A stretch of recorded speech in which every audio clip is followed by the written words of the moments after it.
Hi guys, I've got another Basics for Beginners workout for you. This is core number 5. And again, like I'd mentioned in the lower body exercise video, we are doing a little bit different. We're going to be doing fewer exercises, but we're going to be doing those exercises more times. So instead of 2 or 3 circuits, we're going to do 3 or 4 circuits, but in the end, it should take you about the same amount of time. We're going to do core today. And we're going to start with scissor kicks. You've probably done these before, maybe in middle school or something during PT. But what you're going to do is lay down on your back, and you're just going to keep your feet off the ground and do kicks like this. Now, the higher up in the air that you go, the easier you're going to make this. So if you go way up here and you're doing your kicks, that's going to be easier than if you're doing them down here. So it's kind of counterintuitive. You would think that the bigger your movement, the harder it would be, but actually if it's a smaller movement close to the ground, you're really having to pull against that gravity with every movement.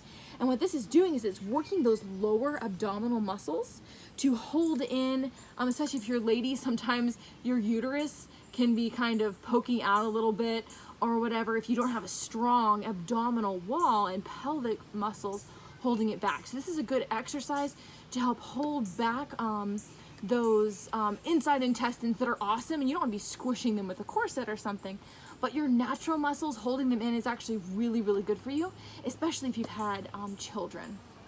So what you're going to do is you're just going to try to keep your feet as low to the ground as possible and count 1, 2, 3, 4, 5, right? And I believe I have you doing 20 reps. Let me check. 30 reps. Okay, we're going to do 30 reps. So 1, 2, 3, 4, 5, 6, 7, 8, 9, 10.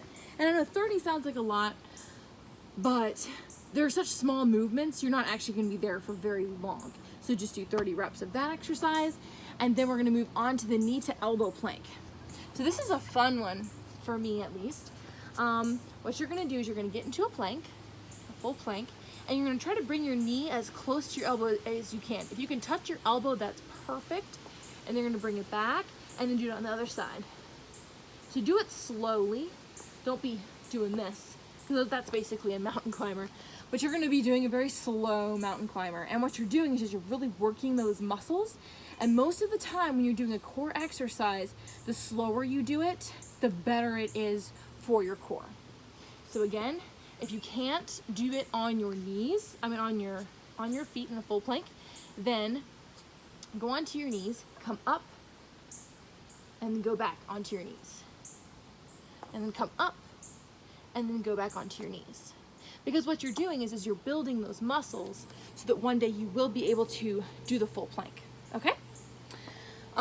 Then after that, we're going to do burpees, and we're going to do a full burpee. So that means that you're starting in a push-up, you're gonna do a full push-up, and then you're gonna jump your feet up and jump up. Now, again, I'm sure you've seen me do this before, but if you can't do a full push-up, then you'll go onto your knees, do a push-up there, get into a plank, step up, raise up onto your toes. Now, by now, if you've been doing these workouts with me, you should be able to do a full burpee. But if you can't, don't be too discouraged, because everybody is at their own level. So if you can't, especially if you have health issues that are holding you back, do not beat yourself up. By doing these workouts, you are helping yourself so much more than if you just decided to quit, right? Because something is always better than nothing. Lastly, we're gonna do a leg raise with a point. So let me show you what that's like. Leg raises, you've probably done these before too. If you wanna make it easier, put your hands underneath your butt and raise up your legs like that. Raise them up, just like that. Now, if you need it to be a little harder, take your hands out and put them by your sides and do it that way. This takes a lot more core stability if you don't have your hands underneath you. Let's do it this way. So if you don't have as much core stability yet, you put your hands underneath you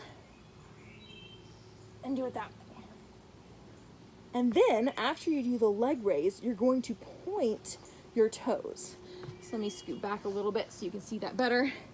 So you're gonna do the leg raise, and then you're going to point your toes before coming back up. Because what you're doing then is you're not giving your abs a rest in between, which will help you build more muscle. So if that's too difficult for you, if it's hard for you to go up and then go out and then immediately go up again, because that's what you need to be doing, then do put your feet on the ground in between. So if the hardest version of this is to take your hands out, bring your legs up, come out and point, and then go up again, go out and point for 10 reps, right? That's the hardest version. A little bit easier, put your hands underneath your butt, go up, go out, still not touching the ground, go up and go out, right? And keep going for 10 reps. The easiest version is to go up and then go down, and then go up again and then go down. And if you can't bring your legs that high, do try to, but if you can't, then just bring your knees up and push your hips up. And then bring your knees up and push your hips up. Okay? So just do it as much as you can. Try the hardest version. If you can't do it, then go one step lower. Don't try the easiest version and stay there, because that's not how you get change, right? You have to try to go a little bit harder. But that is your core workout. Really try for 4 rounds. If you can only do 3, that's okay, but try for 4, because that's where you're really gonna see changes when you push yourself. I hope you guys enjoyed this workout. Let me know in the comments down below, or you can DM me on Instagram or email me. I would love to answer any of your questions. Hope you have a great day.